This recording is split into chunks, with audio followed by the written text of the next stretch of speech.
Imagine the deepest pain a parent can feel, believing their baby is gone forever in a terrible fire.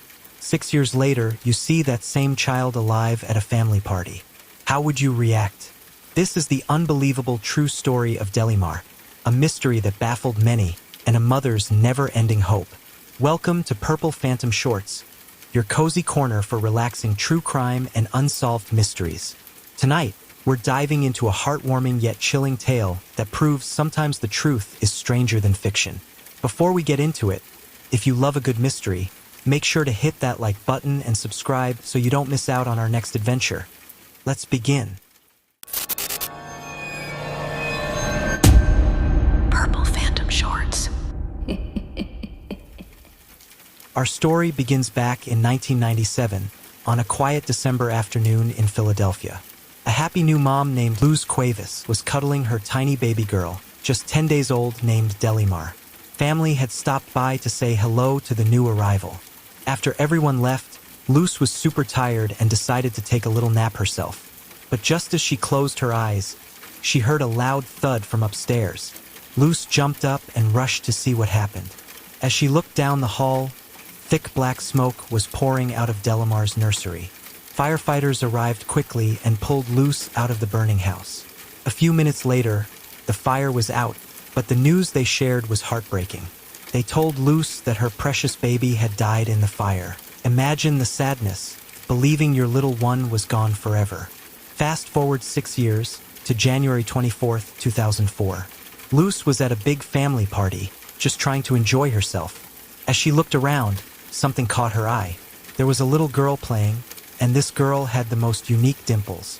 Loose froze. Those dimples looked exactly like Delimar's. Could it be?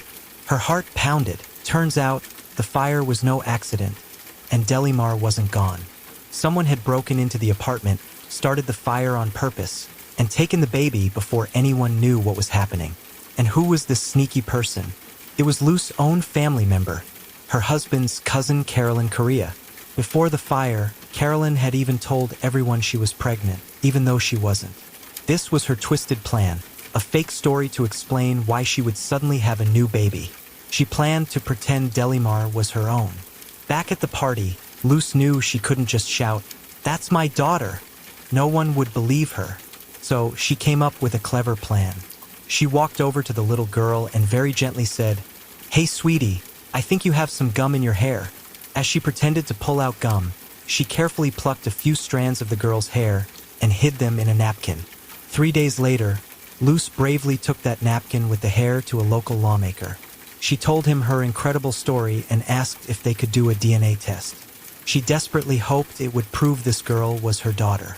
And guess what? The DNA test proved it. The little girl at the party was indeed Delimar. She had not died in that fire. Loose's hope and determination had paid off. Carolyn Correa was arrested and sent to prison for kidnapping. She got 9 to 30 years for what she did. And in the end, Loose Quas was finally truly reunited with her daughter Delimar. It's an amazing story about a mother's instinct and never giving up hope. Can you imagine the joy of that reunion? What an incredible story of mystery, heartbreak, and ultimate happiness. Thanks for joining us for this episode of Purple Phantom Shorts. If you enjoyed this mystery, give us a thumbs up and make sure you're subscribed so you don't miss our next case. See you on our next relaxing tales.